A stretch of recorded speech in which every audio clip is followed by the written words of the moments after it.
Hi, it's Jimmy, and welcome back to the Just Rip It podcast, where we talk about everything Ripper GC, Live Golf, Golf Australia, and everything in between from an Australian perspective. Today, as always, I'm joined by Adam. Adam, you had your boots on the ground at Live on the weekend, so we're going to get stuck into that. So, how are you? I'm good. I'm a little bit tired, Jimmy. I got off the plane from Adelaide probably around about 4 hours ago, and I jumped Well, there straight you into go. straight into meetings at the desk. So, but it's all fresh, which is the main thing. So, That's really looking great. looking forward to sharing. Oh, awesome. And I noticed last week you were saying that you were going to get a Cleeks hat, and you're wearing one on your head right now. I How much got did you spend on merch? that remains confidential. But I got five caps. So got Yep. this Cleeks one. Got the sort of the brownie one there. I mean, the reason I did is that Click's rebranding is just so fresh. I mean, look at the Yep. topography detail in this cap. Yep. Couple of new Rippers ones you can see behind me. Yep. Look good. I'm not a big flat cap guy, but this Oh, this sort of Rippers one came out just as I was walking through the merch tent. They were unpacking it, so I had to get it just because. And absolutely. still packed in my bag is a couple of shirts and polos and other bits and pieces. So yeah, I ended up going in each day into the merch tent. I said Yep. I was gonna do it on the Friday, get over and done with, and then focus on the golf Saturday, Sunday, but it didn't pan out that way. That happened to me last year too. I was straight in on the Friday, thought this is going to be great, and then I saw some things that I liked, and I thought about them all weekend, and I jumped back in on the Saturday and Sunday, and went to the merch tent all 3 days as well. It's a bit of a trap, it gets you. But It let's is. talk about you day one. You're walking in the gate. What did you experience? What did you do first up? Well, Jimmy, it started on the Thursday on the flight down and flew out of Brizzy Thursday afternoon, must have been about 1 p.m. or something. And Yep. halfway through the flight, there were four elderly people, two couples in front of me across the aisle, sort of chatting with each other and just laughing and giggling. And they must have been in their sort of late 60s, maybe early 70s. Um, and um, and I just thought that going down the Barossa for a weekend of wine tasting. And anyway, it turns out they were on their way to live. So Oh, awesome. a lot of live vibes started quite early. Um, but yeah, like my usual setup. Walk into the Grange, the western sort of gate entry. Got there about half an hour early. More lineup than previous years in terms of people Yep. getting there early. Everything was pretty fine. It was cool. I think it was like sort of low 20s, Nice. slight breeze, overcast. And I did my usual thing, which is a beeline up to sort of the fan village, find a coffee. And everything was pretty quiet. I knew it was a Friday. My sort of suspicion was Saturday was going to be sort of the big day because it was the weekend, but nonetheless walked up and hung around, and it was then sort of all on. An hour later, I kind of looked up after sort of sipping on my latte for a little bit.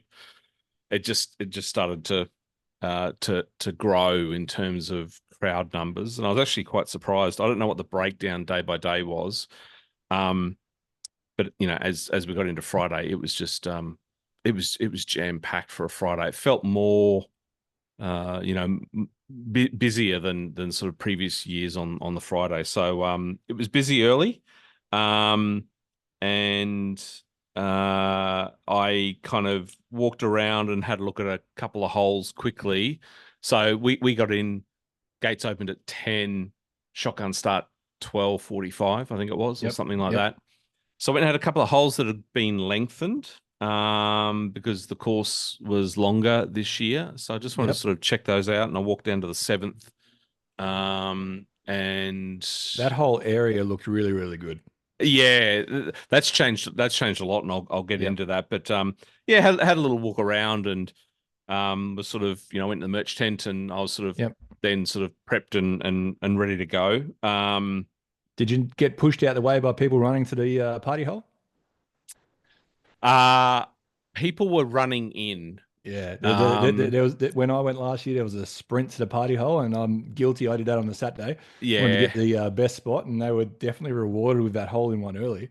yeah, they were. What I did notice was I walked past the watering hole before, like, I mean, like a good 45 minutes before shotgun start, Yeah. and it was packed already. Oh So yeah. Oh all yeah. the sort of general admission, non-hospitality stuff was taken, and there was still a good 45 minutes to go. I did quickly pop around the putting green and the range, and that was packed. Yep. So yeah, that was sort of early sort of entry, and after that, I think there was about a half an hour to go, and I decided to head straight out towards where the Rippers were going to be teeing off. I think it was the 17th or Yeah, I'm thereabouts. pretty sure it was the 17th. I think you had Cam on one, you had Ram, Kim, and Bryson. I'm pretty sure on 18, and I think you 18. had the That Ripper boys on 17. So they all followed through pretty yeah, quickly. yeah, exactly. So I sort of walked over to there, and the cliques had a garden party little hospitality area set up. Yeah, I saw that on Um, social media. It looked it pretty was cool. it was fantastic, and I'd signed up. The only thing you had to do to get in was sort of become a member, which was signing up, and Hmm. I actually did that the day before, so got a stamp, went in, lounge chair, leather lounge chairs, and little bar there. So I was sipping on a gin and tonic at noon, waiting for the shotgun start, and stood up and then went over to to the 17th tee, and boys roll up, and away we go. So yeah, Oh, that was very good. that was the beginning. Yeah, yeah.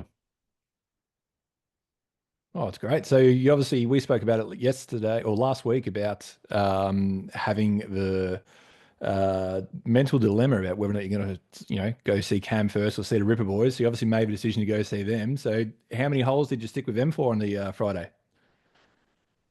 I was with the Rippers most of the day, and Yep. so sort of the 3-day game plan was Rippers religiously on the Friday, and then see what happens on the Saturday and Sunday, because they then Yep. sort of pair based on ordering. So follow the Rippers most of the day, and uh, it was fun. What what was very, very noticeable, not just on Friday but on every day, was the Bryson DeChambeau effect. So Yep. that guy had the biggest gallery all weekend long. So Oh, yes. so so so with John Rahm, Bryson DeChambeau, Anthony Kim on the 18th behind the Rippers. I'm following the Rippers, but half of the fans are around Just ahead of you. Bryson, just behind us, just behind Oh, us. yeah. Sorry, just ahead of us. Yeah, 18th, of Yeah. course, Yeah. 17th, Yeah. 18th.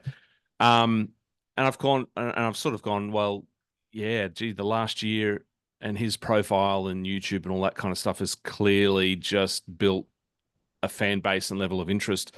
But that did not stop all weekend long. He was the attraction. Oh, yeah. So um, There would have been a big cheer when he birdied the 18th on his first hole. well, the cheer before that was the Patrick Reed hole in one. Like, the Rippers were they were on the 18 tee block, and Yep. Herbie had teed it up. He had the honors, and he was sort of just practicing his backswing and kind of, getting his setup ready. And the watering hole's just one two over. It's Yeah. sort It's of very, very close. we can see it, and the roar. It's sort of like it starts up, it goes, "Oh," and of course, obviously, it Yep. then went in the hole. So the ball was en route to the cup, and it was mental, and Herbie had to pull away, and everyone laughed and turned around, and so that was yeah, that was something to happen. So you know second hole of the day kind of thing. I So can tell you, I ended up, I scheduled my lunch break with a shotgun start. So I was sitting in the lunchroom watching it. I had a few boys at work that I was sort of getting keen. We were all having lunch together. They were watching it. A couple of them went off and said, "Oh, just tell me when there's a hole in one because I reckon that'd be pretty cool." And yeah, literally, like the very next shot was a hole in one. And here I am out of my chair, jumping and yelling in the lunchroom, making a fool Yeah. of myself because it's like he's whatever. And it was just insane. That there was the very moment that instantly made me regret not going this year. Just straight away. There was a hole in one on day one. It was just nuts. It would have been Yeah. awesome to be there. The atmosphere would have been huge, but it was Yeah. incredible. It was. So just a couple of other notes. That area around sort of 13, 14, 15, 16 has been activated a lot more. The Barossa hospitality area, that was the second year, Yep. but new for this year, sort of on the back of the 13th and at the T block of the 14th, that par three up the back, there was Ripper Point, which was another sort of hospitality area, and also Yep. a platform for general admission viewing. So that was a really great area that I noticed early on. The drink, the F&B, the food and beverage offering had expanded just again a little bit more, particularly up in that corner. It was very well self-sustained up there. Like you could start there all day long, and you had everything. So it was nice how over the years they've clearly realised that that's a congregation point, and that's really built out quite nicely. Well, the good thing is, and I know you've been back multiple years and just watching it on TV as well, you can see the evolution already, which is great. And if you have Yeah, a look yeah, back, like you have a look back at Chase Kapka's hole in one from the very first Live Adelaide to now, the stands have changed. There's more people there. They were fitting more people in. Like that the hole's changed. And then you look back now at the sixth green and the seventh tee, and they've added that grandstand in there, and they're teeing off right in front of a grandstand. Like yeah, little yeah. things like that are evolving. It's awesome. It's great to see. Yeah, no, it is brilliant. One thing just on that, one thing that was quite interesting, I don't have it on me. It's in my luggage. I haven't unpacked yet. Yep. The wristbands this year had a chip in them, sort of Oh, like, yeah. So so this chip was from the flight deck last year, where it was able to let you in the chip into the flight deck. So we were there watching the guys tee off on the practice range. yeah, so they were So in they were every all like that then. that they were in everyone's wristband band this year, even just general Yeah. admission, and um, they had these little live golf timber perspex boxes all over the course. And I was chatting to a couple of guys, and we we're pretty convinced that they're doing heat mapping of movement patterns. So that's what the chip and the antennas are for. They're getting a sense of Oh, like where people are congregating, lines of sight and paths of ingress and egress and all that kind of stuff. So it's going to be interesting to see how it sort of changed, how that data potentially changes so they set up next getting year. you to like check in each area Well, where you well, go, well, or no, is it no, just no, no? no. So and I You weren't will. scanning anything. It was just No, so yep. Okay. I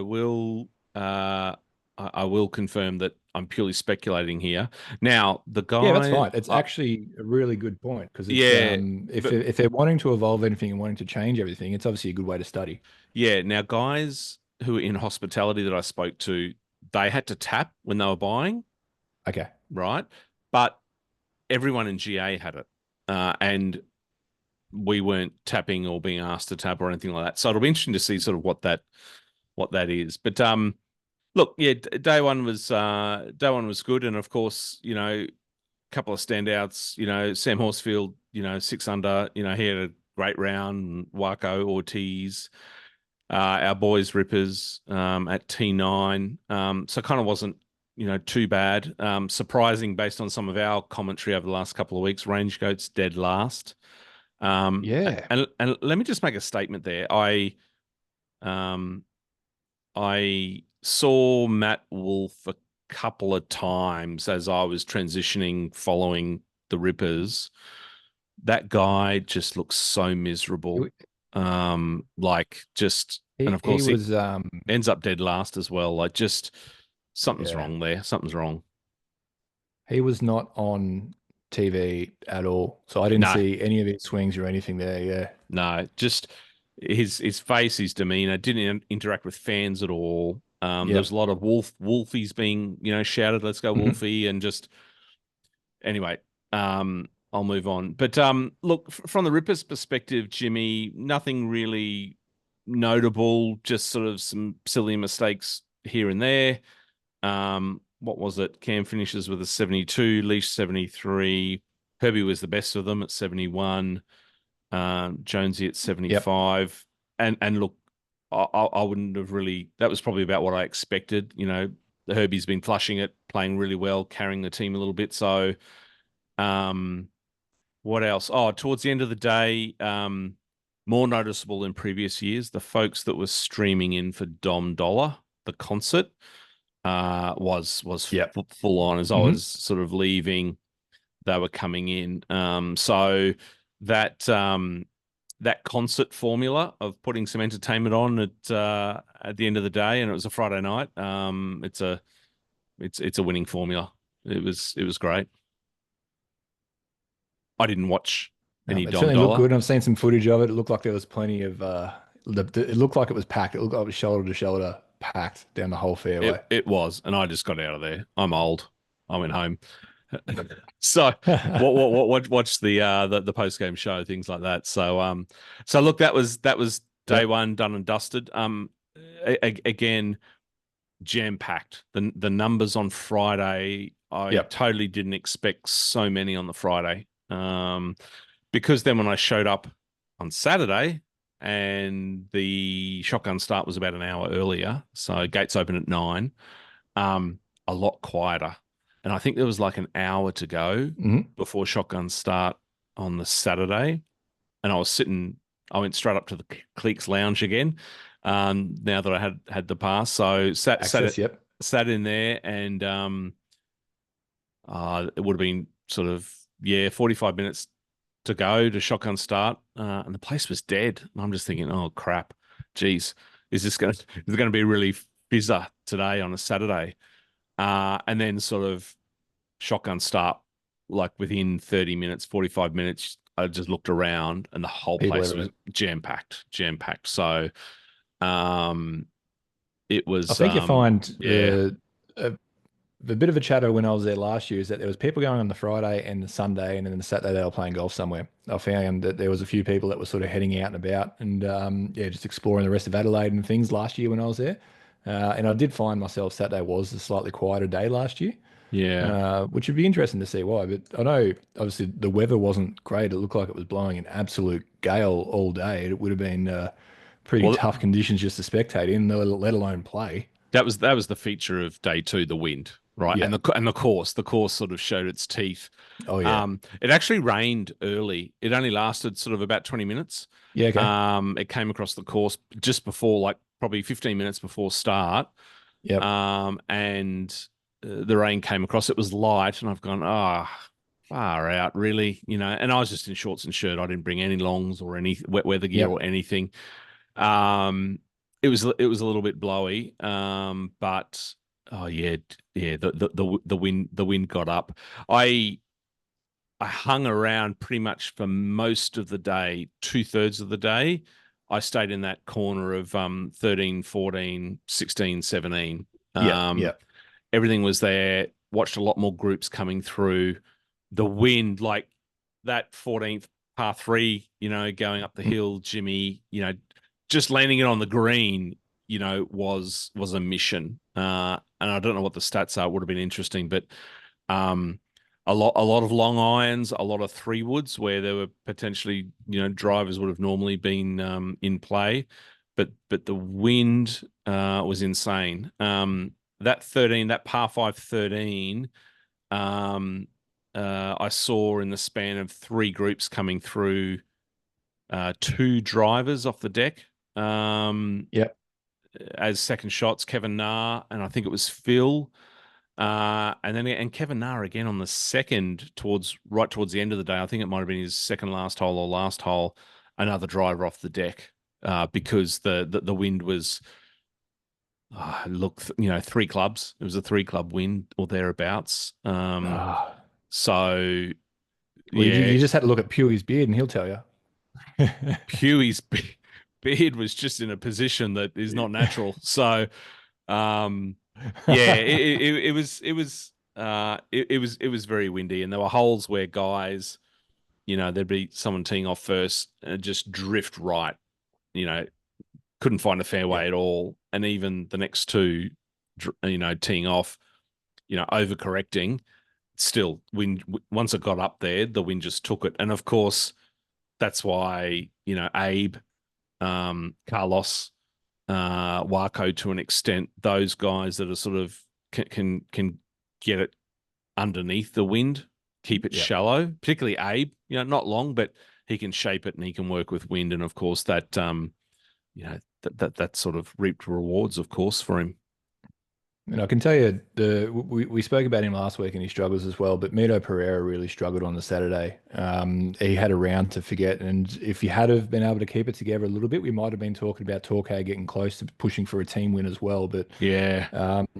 on the watering hole, he just had the chipping yips and just couldn't. He bounced over the green. He carded a 6 on that one. And then on the 13th for long par 5, he ended up carding another double bogey. So he went triple and double back-to-back holes and finished 7 over for the round. So he had a really, really tough time, which it was a very, very harsh day. And you even look at it, there was a lot of bogeys on the card with a lot of the guys at the top of the field at the moment, like the guys leading the charge, but they were able to counteract it with some creative birdies. There was nothing stock standard about their game. They were always creative. The way they were shaping the ball, what they were doing, keeping it low, flighting it here, doing weird things, and they were able to keep ahead because they were adapting fast. But Yeah. Look, I've got it just looked like a tough day. Yeah, and just back to Mito, I've got in my notes here. Mito got to go. Now, look, as we get closer to the end of this season and 2026 starts to sort of enter our mind, I think there's going to be some interesting moves. But yeah, Mito had a shocker again. Matt Wolf +8, shot an 80. Sort of kind of excitement of the day was Majestics as a team, tied Finishing, first. yeah, Tied first, second round. So, I'm sure we'll talk about their final round soon, but I was excited for him. I was excited for him to get there. I think we all were, absolutely. Watering hole was just a buzz. I mean, it always was, but it was just extra loud. A lot of folks leaving, 2 to 3 holes to go in terms of fans. Yep. The Grange was very dry and a lot of dead grass, and it was just blowing up, and there was dust and grass, and I think people were just like a bit sort of windburned as well. So I noticed a lot of folks leaving early. And what else have I got here? Taylor Gooch tied 48, end of round 2. Like, what? Like, I really want to ask you about this and talk to you about it. Smash are struggling at the moment. Smash are really struggling. And outside of Brooks Koepka, they've got nothing going for them. And it's really hard. They've had 2 really bad tournaments in a row. And they finished dead last in the team standings this week. And they had team scores of +3, +5, and +5 for the week. But Brooks Koepka still finished under par. Yeah. So he had what did Brooks do? So he had 3 under, 1 under, 2 under for his rounds. Yeah. I reckon ever since Gooch made those really harsh comments about Rory and it'd have an asterisk over a major, he's just dived. Something's happened. Dived hard. Yeah. Yeah.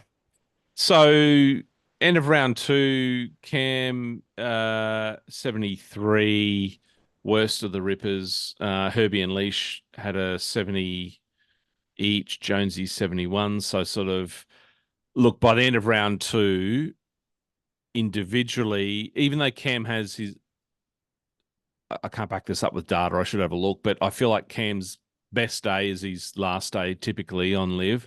Yeah. Even taking that into account, I said to myself, there's going to be no Rippers individually on any podium.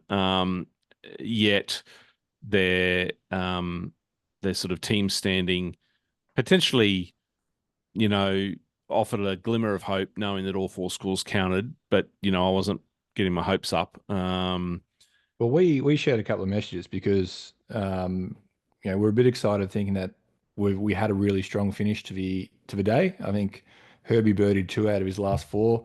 Leash had 3 birdies on the trot at one point. Like it just looked like that we were starting to chip away, and we might actually be able to catch up. And then yeah, we started really strong on day 3. Probably getting ahead of ourselves. We'll get there in a second. Started really strong on day 3. It just wasn't their Y- tournament. They Yeah, yeah, they played well. They played their heart out. They just couldn't quite get there. There was some other guys that were just doing a better job on this weekend. But yeah, overall, pretty cool being, home tournament, the amount of fanfare that was out there, the amount that these guys were interacting with the fans as well, the amount, like, just seeing how much they loved playing at home and being in front of everybody, their enjoyment on their faces, even though they were, like definitely not happy with a 9, still was very high. They had a great time.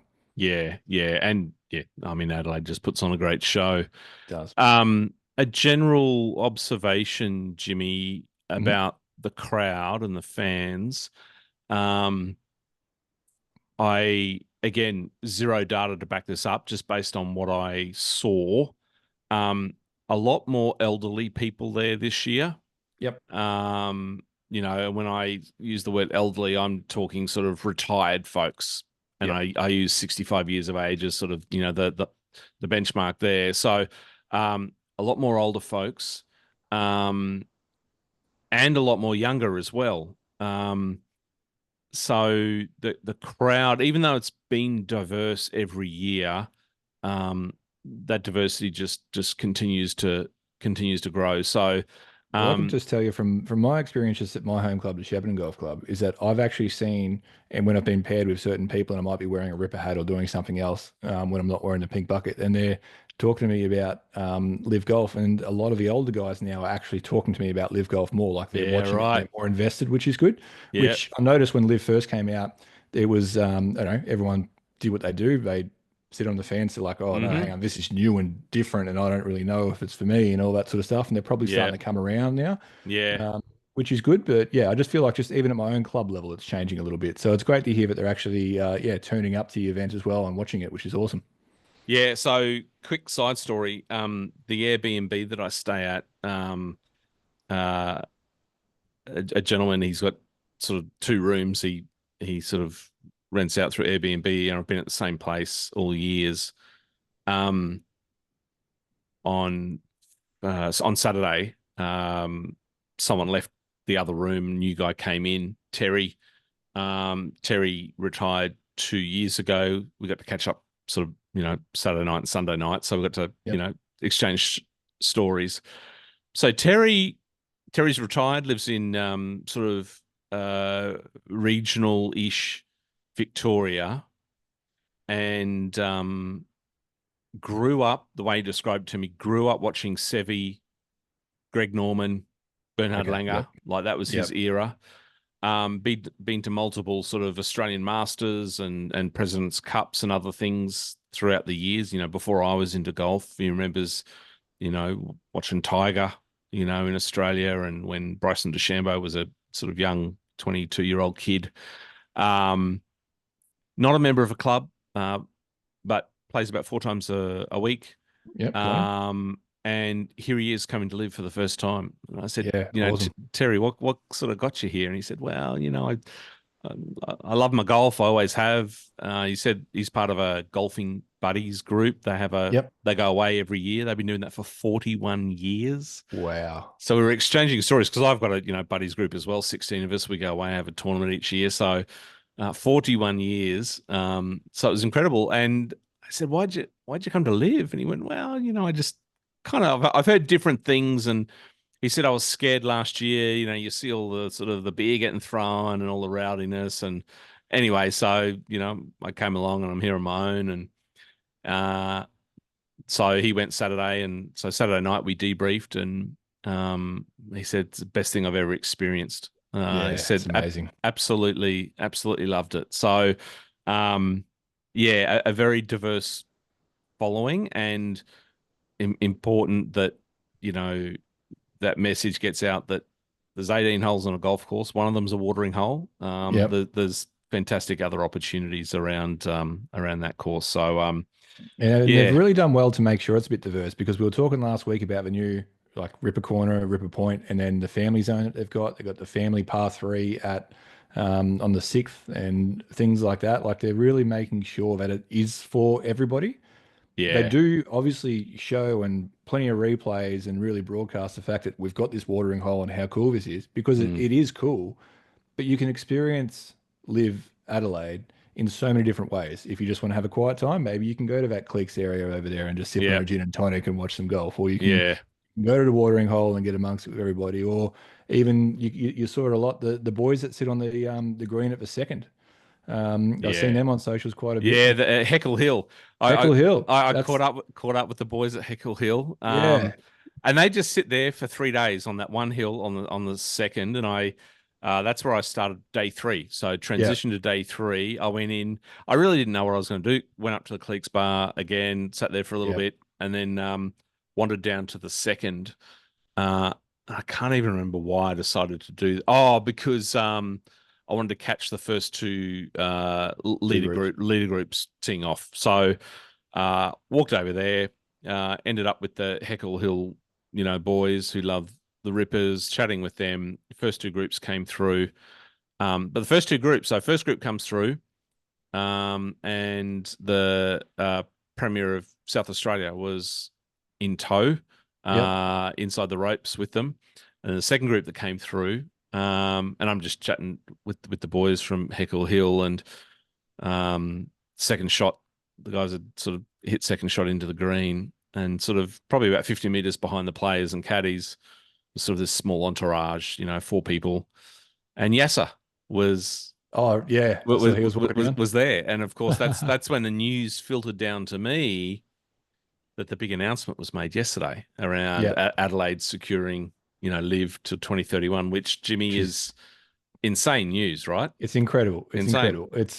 It's I think and I'll have to check and I only think it is because I haven't heard anything else, but I think it's the longest commitment Liv's made to an arena or a venue or a town or a city or something like that, which it just shows that they've definitely have plans of sticking around even after whatever merger may happen if anything happens at all.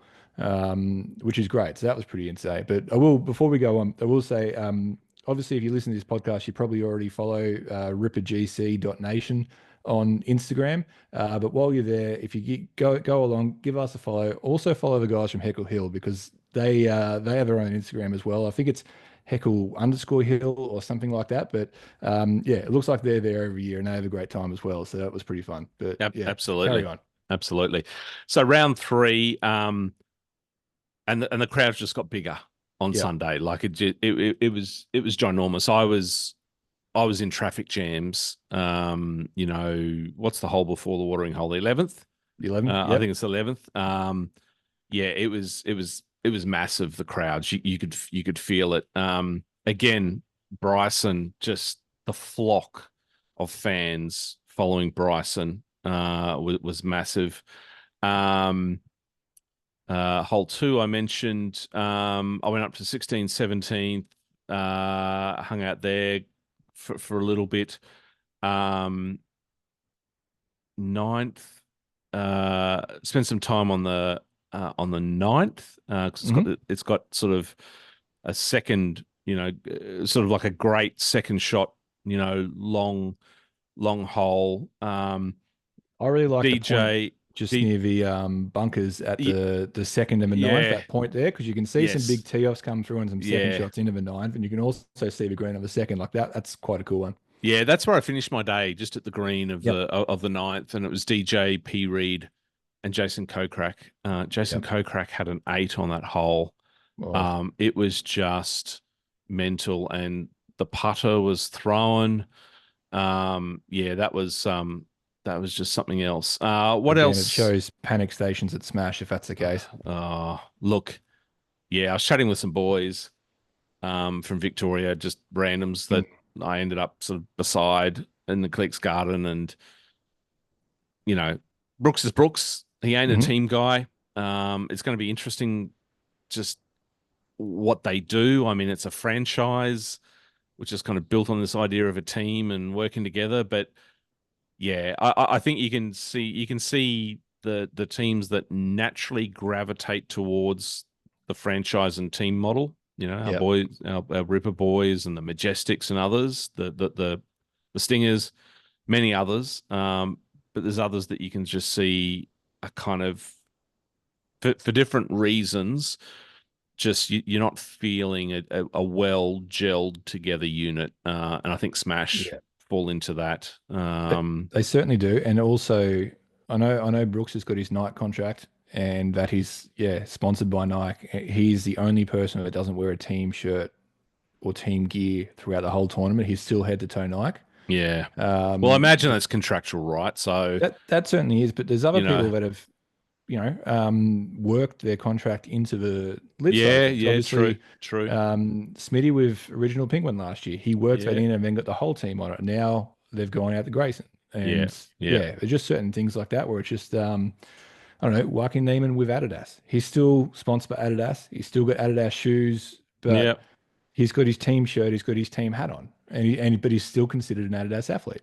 yeah, It's just it's I don't know whether Smash is quite there on the whole. This is a franchise, we're a team, away we go. We want people supporting us.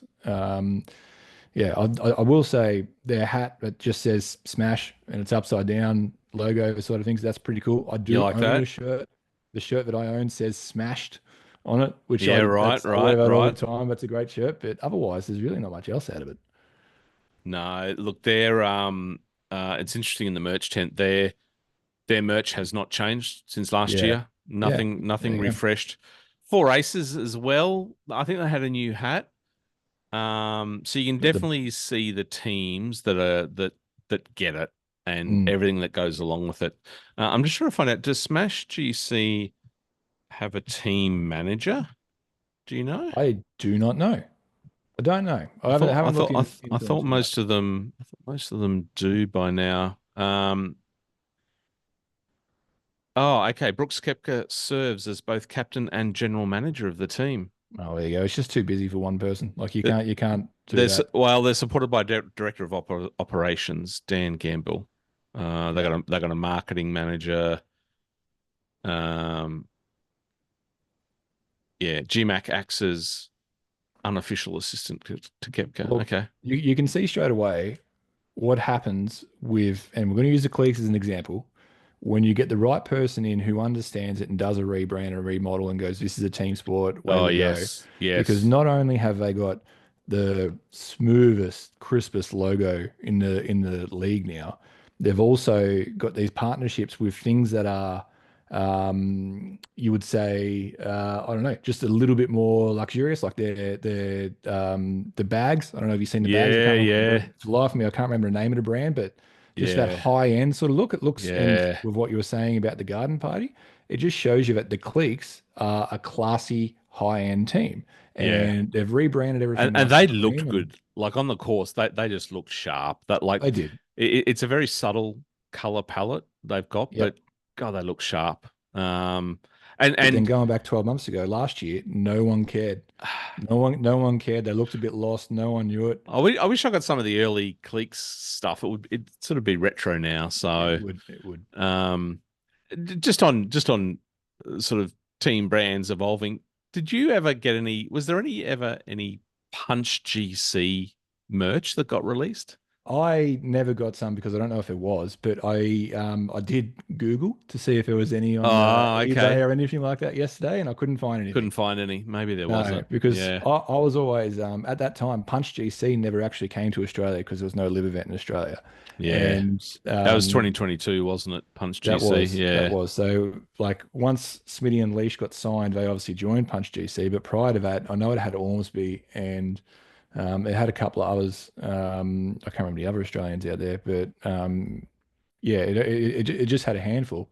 If you're going to try and Google it now, I'm finding stuff, all information about Punch GC on the internet anywhere, even the like initial team people. But yeah, that stuff. If there was anything that existed, that'd be cool. And if you happen to be listening and you manage to go out and see an event overseas or whatever it was, and you've got some Punch GC merch, just like get in touch with us on Instagram because we're very interested to find out. very much so. Just on Cleeks, Jimmy. I want to just sort of mention a couple of other from my perspective, a couple of other sort of noticeable performances. Adrian Meronk had a final round 5 under. 7 under. Blandy came fifth. Yeah, overall. Blandy came fifth. I mean, this guy, a very quiet fifth. I can tell you that. A very quiet fifth. Like, put a challenging course in front of him, and he'll eat that up. John Rahm, another top 10. A whole bunch of young studs. David Puig. Even the new young guy, Lewis, from the Fireballs had a 71. Abe had a 71, but Puig and Sergio had a 67. Yeah. Lewis Massivo, that's right, 22 years old, has a 71. They came home strong. Oh, There's one person I want to talk about though. HV3. How did he go? Tied seventh. Tied seventh. He had a very overall, tied seventh overall. Had God. a very, very tidy week. It was 2 under, 1 under, 3 under. He didn't do anything extra special. He didn't do anything out there. He flew under the radar and just kept the ball in play, hit some greens, made some putts when it counted, and he got himself a tied 7th in the end. So yeah, right. Very happy to see that. I think I must have seen him twice. Like, I just, okay. Well, that's that's a great result. I mean, the biggest shout out goes to Joaquin Neiman. I mean, bogey free, 7 under, led in, greens in regulation and scrambling. Like, the guy is just world class. Oh yeah. World class. It just proves he does love playing in Australia too. Obviously, Australian Open winner. He's done well at the Australian PGA, and this year he sort of was close up the top of the leaderboard again at the Australian Open again. I remember him playing really well last year. I think he had a top 10 finish at LIV last year, and then just to come away with the win again today, he just loves playing down here. And so hang on, did you say he was an Australian Open winner? Yeah. Yep. So what's that? Is that 5? Yeah. Okay. How many? So, the question of the day. If you follow me on Instagram, I put out a question this morning about how many former Australian Open winners out there playing yesterday. Yeah. And Adam guessed 4, and I had one person guess the actual correct answer, except he knows nothing about golf and just sent me a number. So no one has got it, but we'll run through them. Okay. So this is a little bit sidetracked, but it's just fun. So Lee Westwood, 1997. Right. Yeah. That was that long ago. So a lot of people probably didn't really pick that one. Yeah. Right. Abe Answer in 2018. Yeah. You got Matt Jones. Yes. In 2019 and 2015. So he's won it twice. Oh, okay. I knew he'd won it. Yeah. Yep. So he's won it twice. Adrian Meronk in 2022. Correct. Yep. And Joaquin Neiman in 2023. So there was 5 former Australian Open winners playing in LIV yesterday. Yeah, right. Yeah, that's impressive. I just thought that's just something that's cool. It's just cool. It's just a cool little fact. Yeah. And I wonder whether we'll see Riggs Johnson next year, because he won this year. So let's see if we can get him out and get him in the team somewhere. That's right. He did too. So just before we came on air, Jimmy, the official numbers were released. 102,483 fans through the gates. That is up on 94,000 last year. So close to 10,000 more. So, but yes, going back to that day 3 news of Adelaide, locked till 2031. The other news was North Adelaide Golf Course. Yes. Going to get the Greg Norman treatment so that it becomes the new home for LIV Adelaide. And what I was hearing, I don't know if I heard or read it, but 2028, that becomes the home of LIV Adelaide. We know that the Grange has got 1 more year on its contract, so whether that gets extended for a couple of years. I did hear chatter on the golf course yesterday that there were 2 other Adelaide-based courses that there was discussions happening. But that conversation I was having with those guys was before we heard of course, the big news. Yeah. So, just and of course this new course, or the Renault course, will remain a public course is fantastic news for, Yeah. golfers of South Australia, really. So that's kind of just, I'm psyched about that. It's going to be awesome. And I caught Peter Malinauskas talking about it on Breakfast TV this morning. And the reason why he's pushed and they're talking and dealing with North Adelaide Golf Course is because the Grange is a great course. And he said the Grange is a great course, but it's a private course. It's very hard to get on. It's very hard to play. He wants to make golf more accessible and wants more young people playing golf. So he wants to have a course that you and I can go and play, pay our green fees and go and play, that also hosts live. So that's why he chose or has worked in with a North Adelaide golf course, because not only does he want to make it an insane event and redesign it and have it made specifically for live, he wants the general punter to be able to go out there and play the same course that their favorite golfers play, which I thought was actually a really good reason. Because I did see a couple of things on the LIV Golf Facebook group of people saying about why would you have it at North Adelaide? It's a goat track, like it's just like a little public course. Why are you taking it away from the Grange? Finding out why actually makes it a little bit more special, and I'm on board. I'm all for that. Oh, look, absolutely. The location, I know that location well, been there to watch cricket and other things. So Yeah, I think I can it's tell you that I think it's everyone's going to awesome. migrate from there straight to the casino because it's walking distance. Absolutely, absolutely. So look, not the weekend we wanted for the Rippers, Jimmy, but nonetheless, great golf, was had. And 2 weeks now before they're teeing off in Hong Kong. Yep, No rest for Herbie. Straight down to the New Zealand Open yep, next week, I think it is. yep. Next So week. um, and yeah, looking forward to that. Love watching the New Zealand Open and the course Millbrook is beautiful course. So Millbrook is. It's a very nice course. I'm assuming Ben Campbell's going to go down Oh yeah, I think back. so. I would have thought so. Look, still some fantastic golf. So look, I had a ball. It's just like I can't believe we've got to wait another year now. But look, it is what it is. So All right, well, I've got a couple of things for you. yeah, So I know you wouldn't have seen it too much, and I know we spoke about Pat Perez, with his commentating at Riyadh, and yes, it was a little bit yes, off and just didn't really feel there. I can tell you, after watching all but an hour of the whole tournament this week, he was better. he's back in. Yeah, He was better. He was back in. He had a bit more of an insight into the holes and a bit more of an insight into the players as well, which was good, which we sort of didn't really see in Riyadh. He just seemed very, I don't know. He was probably just really nervous being his first time broadcasting and things like that. hard course, and kind of set up and night. Yeah. Yeah, I can totally see why Adelaide he just slotted straight back into good old days, feeling Well, there was comfortable. one of them. I think it was it's the seventh hole where he's talking about yeah, Abe Answer, like he really loves his little tight draws at the moment. He's got it worked Yes, out right now, and he's just sort of what he needs to do is just probably have a nice little 3-wood down here, and then he'll be yeah, set himself up nicely. And then Abe Answer pulls his 3-wood out of pretty the well out. bag, Yeah, yeah. opens it up, hits a nice little tight draw, away it goes. I don't think he birdied that hole, but he definitely got it on the green and gave himself a chance. But it was like little things like that. Pat Perez was a little bit better. Is Um, is is he? What, has there been any chatter at all about him going back into golf somewhere, or is this just? I don't know. It's like just let him be for the moment. We'll see what happens. I think it's let him be and see what happens. I think from my side of things, I was sort of comparing him to when Bubba Watson was doing the commentary Yeah, when he was injured a couple of years ago. And Bubba was just so insightful and great to listen to, which was yeah. awesome. Like he's just got a wealth of knowledge that Bubba was fantastic.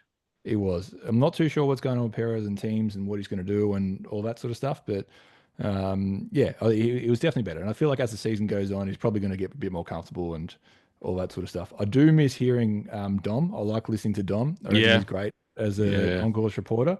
And Sue Ann's just incredible. We said it last week, what she does and the way she talks about what's happening at the time and with the players, because I feel like Sue Ann really gets close to the players while they're playing and asks them a quick question while they're walking down the fairway and things like that. And I really like that insight because Mm, you do have that player caddy interaction sometimes when they're mic'd up. But having that extra little bit from Suwan to be able to like say, hey, look, I was just talking to Herbie down the fairway here. He wasn't happy with that. He just feels like he was cutting it a little bit more or whatever it was. That stuff's always cool. It just makes it a bit easier, a bit better to watch, and a bit more engaged as a fan, which is great. Yeah, she's a workhorse. Like she's just running, and I love Dom as well. He's a lot more casual and laid back and kind of He is, yeah. strolls behind the group. But Suan's like running in advance, like literally. She's great and interacts with the fans, outside the ropes all the time. So yeah. So Jimmy, transitioning out of sort of Liv and Adelaide, I took on board one of my challenges that you set me, which was to Oh, watch yes. Evan, what's his face, and Yeah, Cam I can't remember his Smith. last name. Yeah. So Cam was very chattery. Evan Thompson. Evan Thompson. I think that's it. Again, I said I don't didn't He, really he remember was his name like because I don't ex really like NFL watching him. or something. Like, yeah. Look, Yeah. he was a bit. I can see how he was being natural, Mhm. but it's not a relaxed natural. It's very regimented and anyway. Look, it was what it was. He clearly did his research as well. He had some good questions for Cam. He knew some stuff. Cam was very chatty. It was fantastic. I hadn't seen That's it. Cam chat openly for a long time. And look, it was 3 holes, as you said, 29 minutes or something like that. It was easy to watch.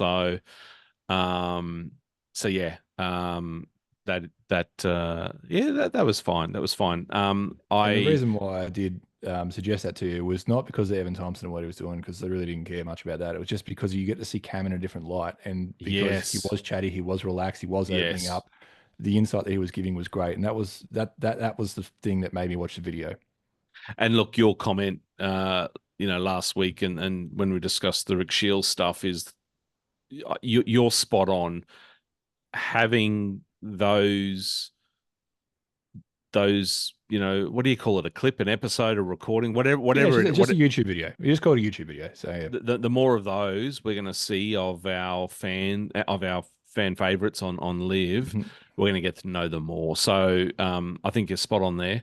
I haven't watched the Ron Chopper Rick Shields one yet. That's okay. It's So that could be your homework this week instead, because yeah, that's so why. by this time next week I'll have done that. So yeah, I did tell you we'll it's a go through long that. video. It's going to take you a couple of Yeah, I'm gonna sittings. have to break it down. I know. Yeah. Um, what else, Jimmy? We got some feedback through Instagram We did. from one of our listeners on the pod. Do you want to go through that a little bit? Let's break that Yeah, down. of course. So yeah, Ryan has messaged us.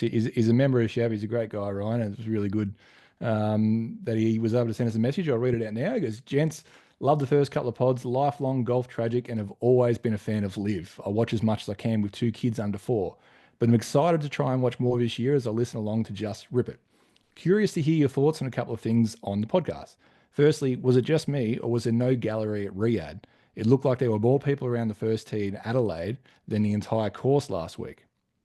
Also, how long do you think until we see LIV W, and who have you got on the Rippers team?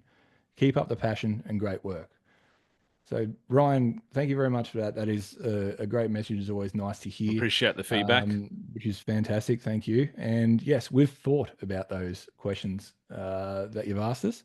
And I'm going to say the Riyadh side of things, I just don't know if it was really um, a big market for golf, people watching golf. I think in Saudi Arabia, they have a lot of people that are interested in a lot of different things, a wide variety of things. I don't know if there's too many actually wanting to go and play golf and watch people play golf, especially at what it was at like 9 o'clock at night or something like that. But um, I feel like it was good TV viewing, and I know that they scheduled it that way, so it was with America, the American time slot. But Adam, what was your thoughts on that? Yeah, look, totally expected, to be honest. Um, I did I did sort of read some commentary last week in sort of other commentators sort of wrap up of Riyadh, and they said for the Saudis, they would probably have viewed that event as a success Yep. because no one plays golf in Saudi. and just getting people out there and getting them exposed to it is kind of a win.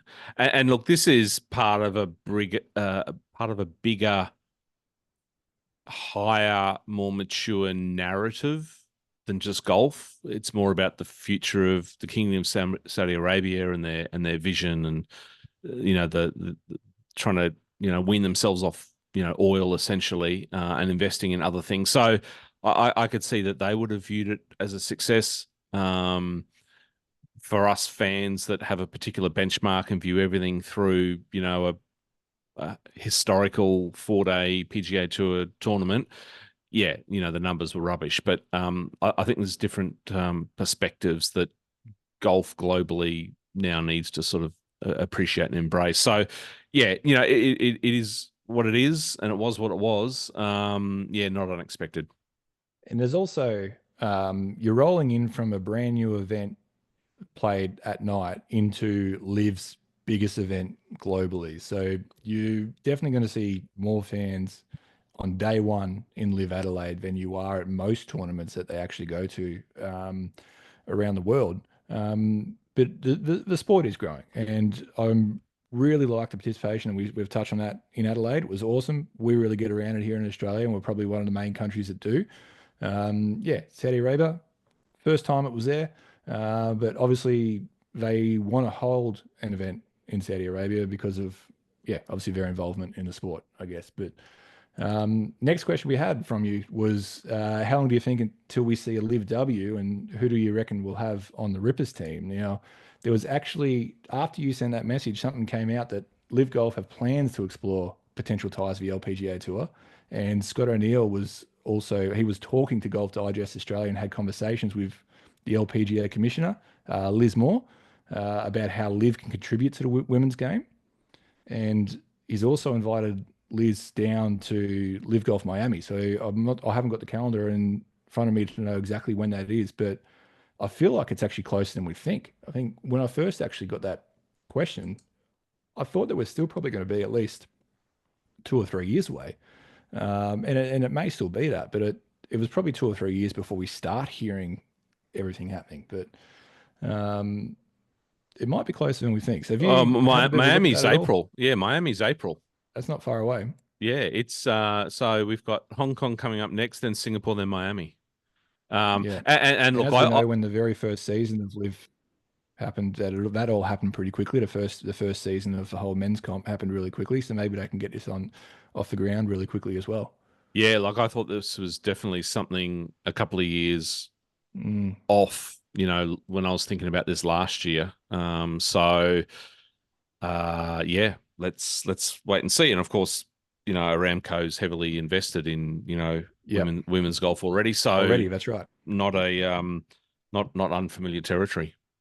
Yeah, so it'll be interesting to see what happens to that coming out of April after LIV Miami. But if they're already talking, I reckon that's a good sign, and I reckon it'd be a good thing to see as well. And it'd be awesome to hold, like, whether or not it's co-sanctioned events. They either have, like, the ladies tee off in the morning, men tee off in the afternoon, and have it all over one day and have a massive festival for their tournaments. I reckon that'd be insane. Run it as 2 shotgun starts and alternate, but I reckon that their first signing, we're not Rippers, but their first signing globally needs to be Charlie Hull. I reckon Charlie Hull's just got that. She's got that style of charisma. She's That got everything swagger. that Liv needs. She's got the swagger that Liv needs. Yeah. And I reckon if they're gonna pull a crowd and start to get some more people on board, I reckon she's your first signing for sure. Yeah. That was the name that I had. Yeah. You need that sort of name and that kind of that brand. Yeah. I think it'd be perfect. Um, From a Ripper side of things, I don't know. We'll go through our like top 4 or 5 ranks at the oh, moment. I'll just ask you a quick fire. You just say yes or no with your gut feeling. Hannah Green? yeah, Hannah Green was going to be my next one. Love Hannah, and Yeah. she's probably. I used to be a huge fan of Grace Kim. Yep. Still am, but I would have to say, after the Oz Open last year and watching Hannah, even though it didn't end well for her, Hmm. man, she played some stunning golf. Yep. Huge fan of Hannah Green. Yep.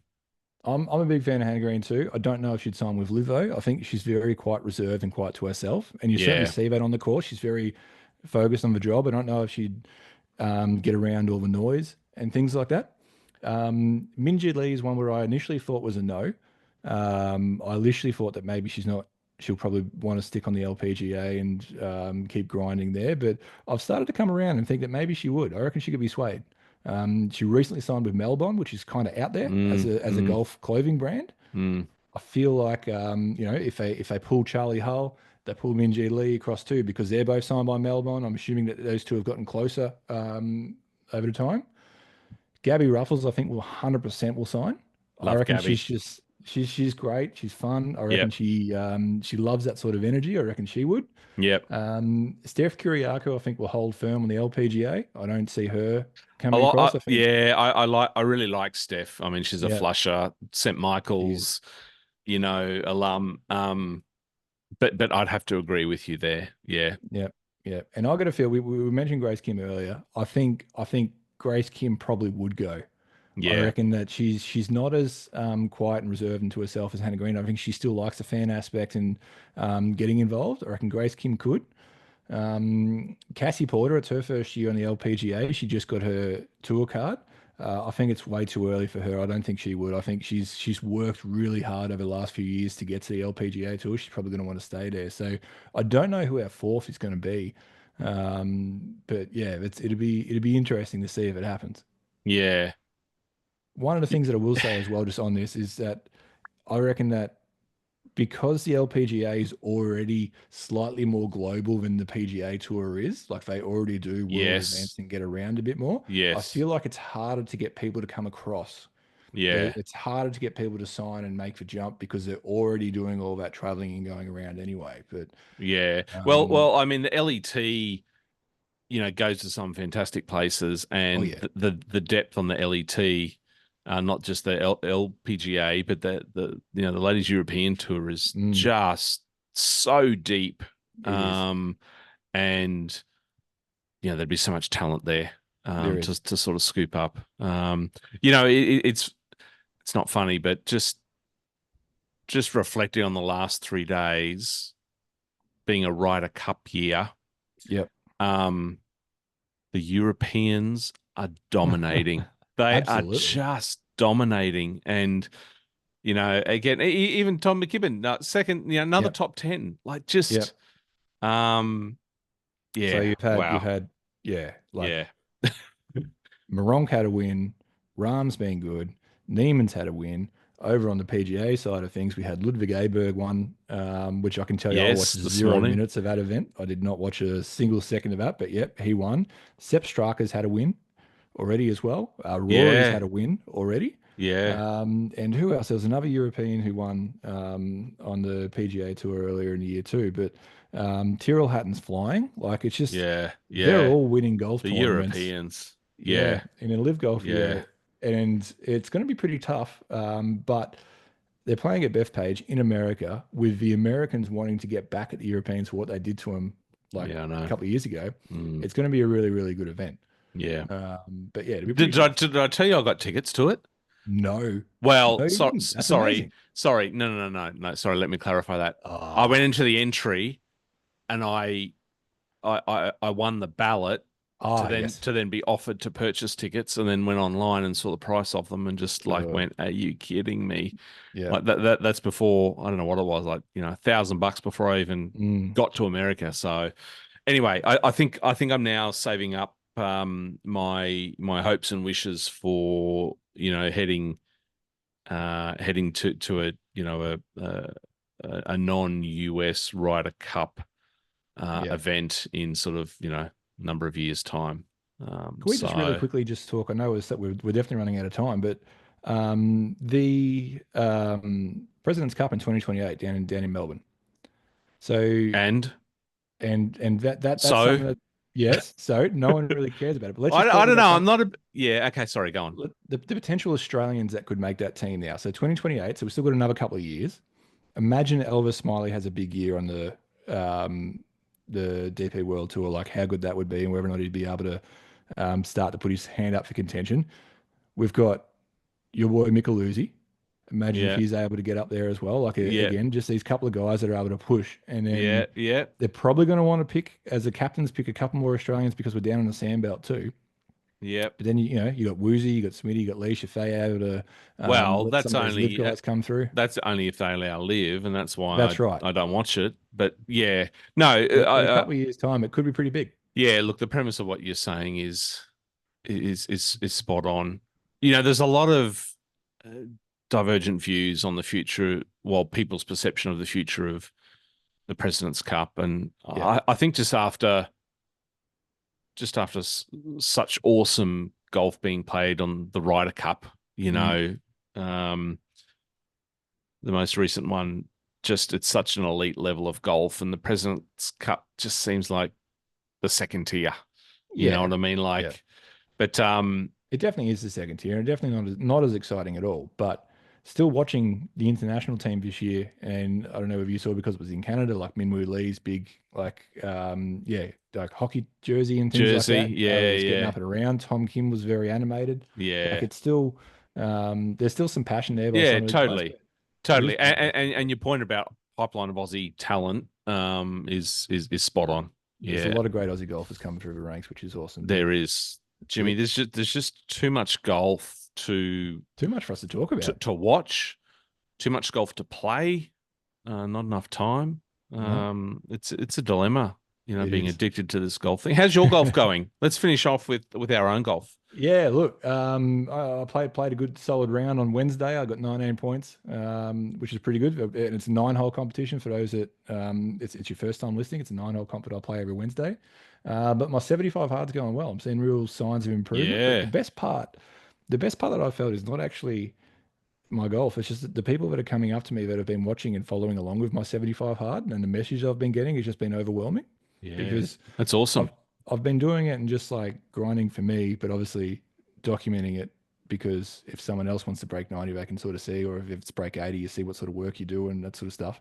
And it's actually quite, yeah, I don't know. It's a little bit overwhelming at times. I was every day on the course this week. I've been bailed up by 2 or 3 members of a Shepparton Golf Club that have seen me and just said, "Hey, James, like, or Jimmy, love what you're doing," Yeah, which is pretty cool. So awesome. Yeah, yeah. no, that's awesome. And where do folks go to watch that, Jimmy? Yes, yep. So just Jimmy Bunkers Golf on Instagram and Jimmy Bunkers Golf on YouTube. I have little snippets go on Instagram and I do some behind the scenes stuff in my stories, but everything goes 6 a.m. Australian Eastern Standard Time each morning. A video goes up every day for 75 days of me practicing golf on YouTube. So yeah, if you want to check that out, that'd be great. And you can see me hit some balls.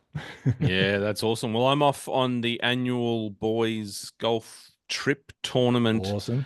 this Thursday. So we'll have a pre-tourney warm-up 9 holes at Caloundra Golf Club on the Sunshine Fantastic. Coast, just Yep, north of yep. Brisbane. Tournament round one is on Friday at Twin Waters. Oh, wow. Lovely resort course. And then Yep. Championship Saturday is going to be played at where is it? I've drawn a total blank. Oh, Palmer Coolum, Oh, nice. which is the old Hyatt. Yep. And I played that last August. Fantastic course. So, Haven't they just pumped a heap more money in there to do some upgrades this year? Or is all the well, upgrades coming? no, well, the accommodation's rubbish. It's all shut down. Yeah. Uh, the place is full of dinosaurs. This is the place that Clive Palmer, like, there are like life-size Yeah. plastic dinosaurs through bushes. He currently has a development application in to build a historic or classic car museum. Oh, okay. There's currently a temporary marquee tent, which is like the size of a football field that Oof. sits right beside one of the holes, which is just full of classic cars.